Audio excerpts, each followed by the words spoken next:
everyone, I am Rebecca from ChemKnits. My uniform tends to be these ribbed tank tops. It's my go-to comfy, I can get really sweaty clothing.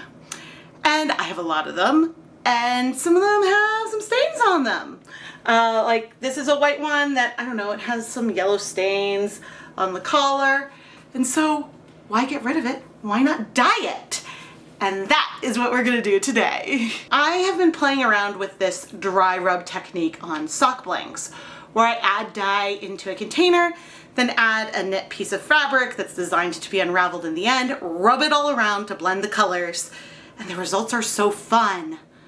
I want that effect on a tank top for myself.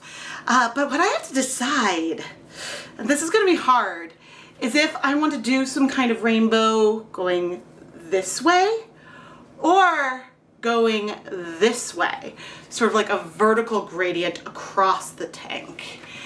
And it's gonna be easier to make it like a gradient down the length of the tank, but the reason why I'm thinking about going the other way is that then if I wear it on camera, it'll show up because you only see me from like, you know, belly button up. So we'll see.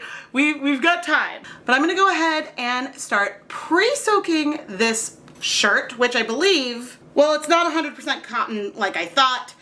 It is 58% cotton, 38% polyester, 4% spandex, which means that whatever we dye, it'll be a little bit less intense than it could have been if it was 100% cotton, but I'm this far, we're gonna go for it anyway. So we're gonna pre-soak our tank top, and also a bonus skein of yarn. This is Knit Picks Cotton Boucle. It is 100% Tanguis cotton, and I'm gonna have this as a yarn mop, a secondary color to play around with all of this. Now, I have not added soda ash to our pre-soak yet. I happen to have a mixture of soda ash already ready to go that had 1/4 cup of soda ash in 4 cups of water. But if I tried adding my t-shirt and the yarn straight into that, I don't think there's enough liquid volume for everything to absorb. And so then we'd have to add water. So instead, I'm gonna pre-soak the shirt and yarn, get it nice and wet, and then add it to the soda ash mixture. So that way we get the soda ash all over the fibers a little bit easier. And I guess we're probably ready to do that now. I'm gonna start with the shirt because that's the thing I care about more. And I really want that to have soda ash. I'm planning on waiting till tomorrow to dye things anyway, which will help things continue to get wet. So I squeezed out most of the water, and then I'm just gonna add it in here, making sure that the whole thing gets nice and covered. You can squeeze and release to help work that soda ash through, if that is what you are concerned about. Now, originally I had planned when I did this that I was gonna steam set things. That's not what I think I'm gonna do anymore.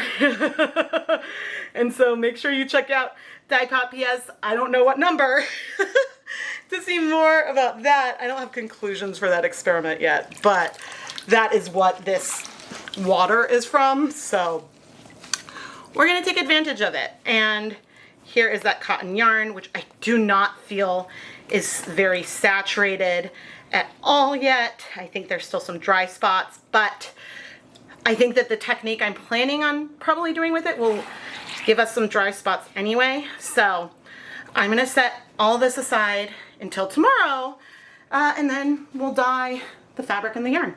It is now the next day, and we are almost ready to go. I am so excited. Now you'll notice that my catering steam pan has some yellow, blue, and pink staining. I think the pink is from the black. I don't think I used a purple dye or anything. So we may as well use it for today's project as well. In here, I have our shirt nice and wet. I have our yarn that we're gonna use for our yarn mop. I'm gonna squeeze out a lot of the liquid in here. And I'm gonna set this into this catering steam pan for us to use. And it's funny, maybe we got some yellow in the shirt from that other yarn, but I think we should probably be good to go. gonna set this aside until we're ready for it. And now I'm gonna go put on my deluxe rubber respirator mask, safety glasses, and gloves so I can start adding the dye powders here into the pan. And the one thing to note is that I really, and I may have to wash my hands in between each color. I will let you know how easily I can wipe the dye off, but I want my gloved hands to be dry before I go into the next color. And I'll list the dye colors in a moment. And I'm not using everything I have, but here are some swatches of all the Dharma fiber reactive dyes that I currently own and their names. I brought over a lot of the different pre-mixed fiber reactive dye colors that I have and started adding them into my steam pan, where we'll bring in the shirt in a little bit. And between swapping out colors, I took the dye on my fingertips and wiped it onto that cotton yarn mop that we had in the extra metal pan. The colors I used were fuchsia red, fire red, lemon yellow. I didn't have an orange, so I would layer some of the red and yellow together to sort of help us get some orange hues, hopefully. Emerald green, royal blue, turquoise, grape, and then I was thinking maybe I would add some nightshade and some like near the purples and some dragon's heart near the green to just add some other hues to everything. And depending on what we're seeing on the shirt, we could bring in some of that fuchsia red up towards the other side to sort of bring everything full circle. We'll see how it all comes together once we lay down the shirt, but we have options.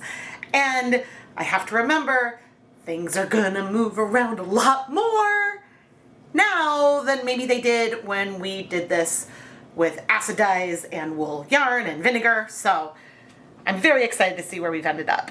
Okay, clearly you can see there was some liquid in there.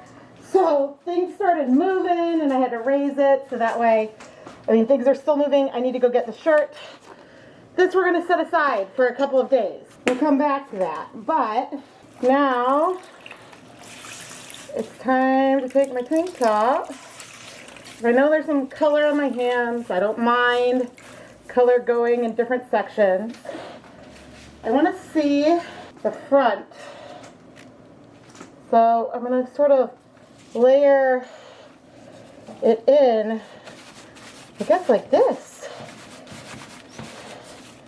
and start rubbing.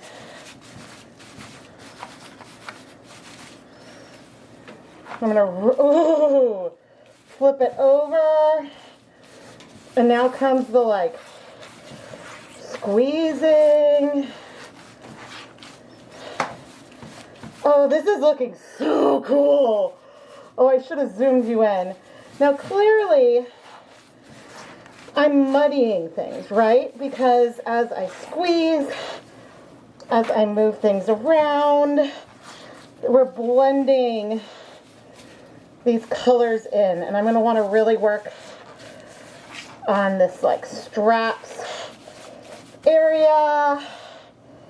Okay, I am totally messing it, and I did it in a way that I didn't intend to. Oh dear, I'm going to rinse my gloves because I let my hand from down there go down here. Is what it is. We brought some blues in. Is what it is.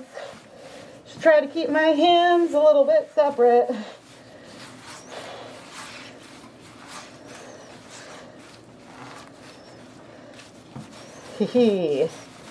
As I squeeze and move. Now, some of the blending is nice, but also the colors are way more even, I think, than I was anticipating. I mean, yes, we got some green speckles in our yellow. But the gradient, at least up at this end, is a lot smoother than what I expected. It's not bad, but since I don't have quite as many different colors of powders, it's a little bit different. Okay, here's what I'm going to want to do. Okay. See, I don't think there's that much up top, but you know, it almost would be easier, I think, in the future to apply the powder directly onto the shirt and then to scrunch it out. It is still really cool. I like seeing bits of yellow up here. I don't know how well you can see that. I think that the placement, I think that it is fun. I'm going to start adding it to this bin and sort of scrunching it down because we're going to let this sit for a period of time. And I'm going to go wash this. As for our yarn mop, I just put it inside a plastic bag.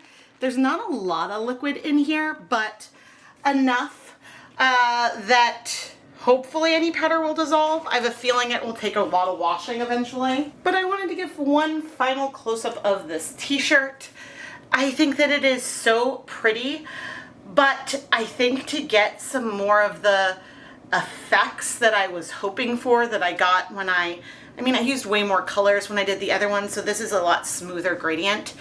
I think I should try ice dyeing and set this up with the colors, you know, outside over the ice. Maybe it would make sense to set up like some quote one-step colors by mixing soda ash powder in with each of these powders so I can spread the pigment out really easily over the ice in the shirt. But so that's something that I'll need to consider for next time. But I am going to take everything outside and let it sit for a couple days. It is Monday morning and I let this sit out all weekend. Oh man. And now it's time to rinse it. Oh my gosh. I'm gonna start by just adding, we're gonna use hot tap water. And I'm seeing some color move, and I'm gonna add a little bit of dish soap to help prevent back staining. Back staining is where, and you may have seen this with some tie-dye you've done in the past, but back staining is where you have colors that you dyed. You can see all that color coming off. Back staining is where, you know, that color that we're rinsing out, some of it may go and bind to, say, our yellow, and it could make things muddier. And having soap can help prevent back staining, and it can help reduce it, is something that I have found. Now, you're more likely to get back staining with certain colors, but we do know that in the presence of soda ash, our lovely fiber reactive dyes are going to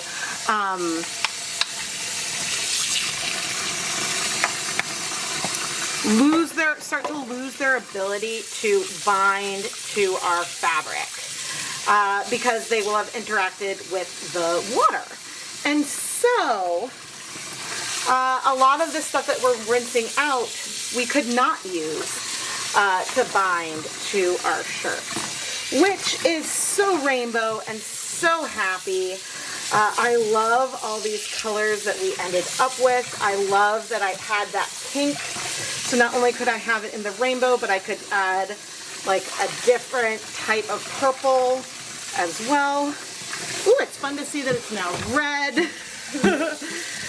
Different pigments will bind and rinse at different rates. But you know, this is going so much smoother and faster than anything that I've dyed with like a tie-dye kit.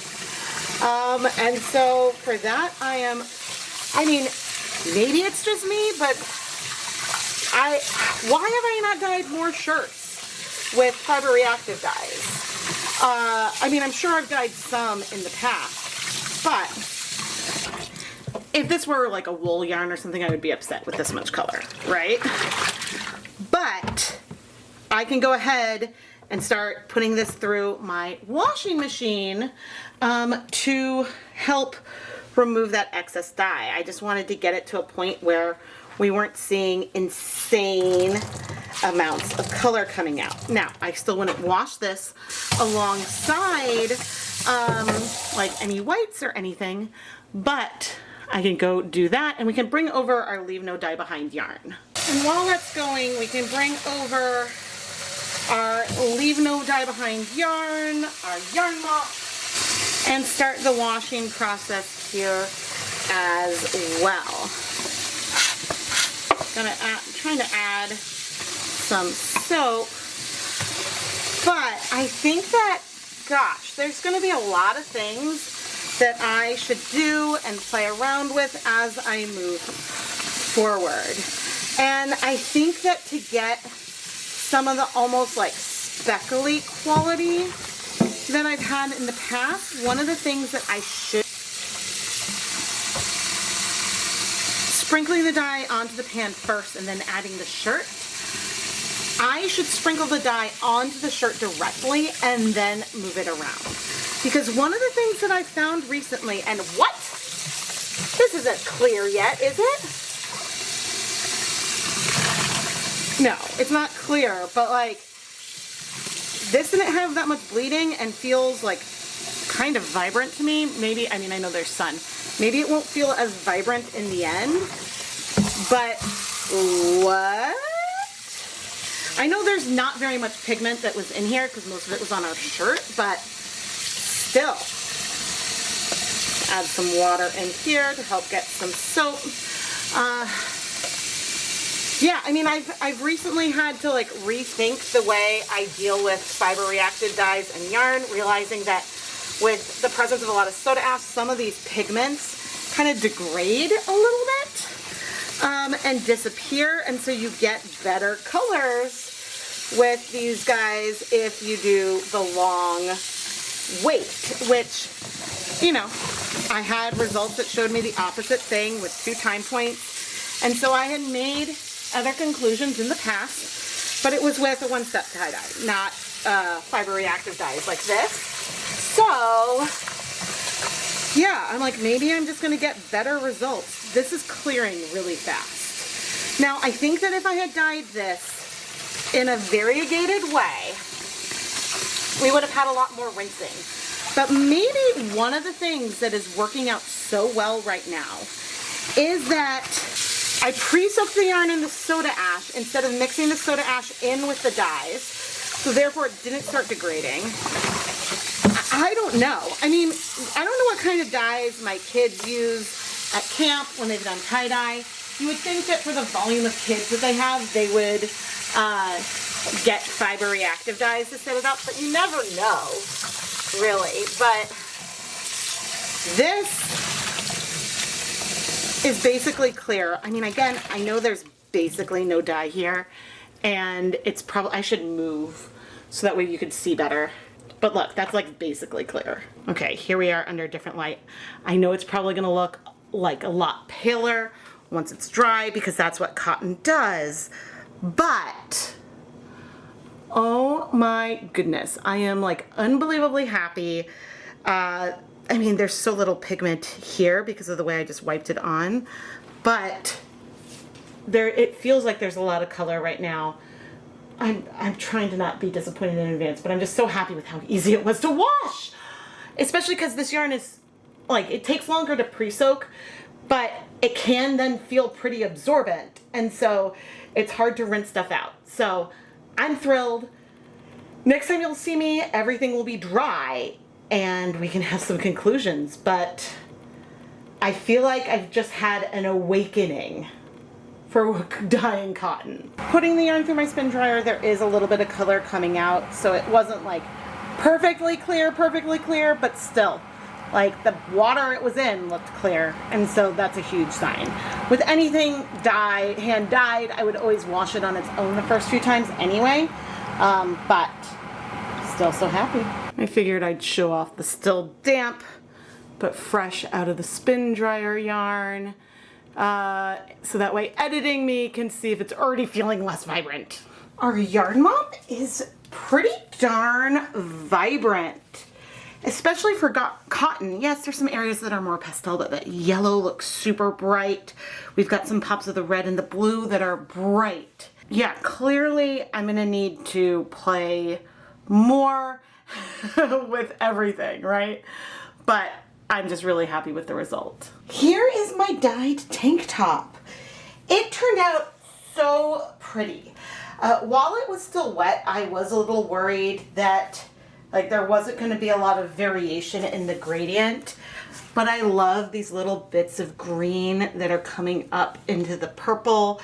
And then we have the little bit of like red speckles going all the way down. Now, if I had more colors that I was using, I feel like we could have increased some of the variation within here a little more. And also, it isn't 100% cotton. The colors would be more vibrant if it was 100% cotton. I do wish that the purple came down a little more, but let me show you some pictures of me wearing it. Okay, I'm wearing the tank now, and she is very, very cute. I do wish I got the purple a little bit lower on the front, so that way with my hair I would see the purple. But we got a good amount of purple on the back, and I just think it's cute and fun. Now, I think the one thing I will note is that the shirt does feel like it shrunk a little bit, which isn't a bad thing because sometimes they're a little loose, but it is a little more snug than before the treatment with the soda ash. And so that is something that was interesting. And I think that if I had a tank that was 100% cotton, the colors would be more vibrant. But I'm still really, really happy with how it turned out. And I have a feeling it'll make an appearance in more videos because, as I said at the beginning, these tanks are kind of my uniform. Okay, let's take a look at the back side. I would say I kept things pretty straight, all things considered. One of my favorite areas is where we ended up getting our orange from blending like the red and the yellow. Because, right, I don't have a dedicated orange dye. I do wish that I had made the yellow a little bit bigger and maybe the green as well. But that's mainly because when I wear the shirt, the green kind of disappears under my bust. And so that's just a reason why I would have done it differently. The only other thing I don't love about this tank top is the fact that it is so long. I've been wearing more cropped tanks recently, or ones that are shorter, because, you know, this one is, gosh, it could be 10 years old. You know, it's a much older tank that I've had for a long time. I have so many iterations of these Old Navy tanks. And so it would be nice to do this on like a shorter one that is more in line with what I'm wearing these days. So that way the tank, like if I'm wearing it and like tuck it in, then I can see more of the whole gradient. But that's just an aesthetic thing. And here's our yarn mop with the tank. I am Rebecca from ChemKnits, and most of the time I dye yarn, but then sometimes I'm gonna dye fabric because I do something on yarn I love so much that I want to translate it onto a shirt. And it just so happens I have more white tanks that I wouldn't wear anymore because maybe they have stains like this one did. And so tie-dyeing them is a great way to repurpose and give it new life. And I'm not gonna worry about staining this guy anymore, right? Oh gosh, but ooh, I wonder how I'd feel about doing the rainbow gradient this way, because then you would always see it in the picture. Because if I wear this on camera, you're gonna see from like here up. But anyway, please subscribe and turn on notifications so you never miss a new video. I am Rebecca from ChemKnits, and thank you so much for watching.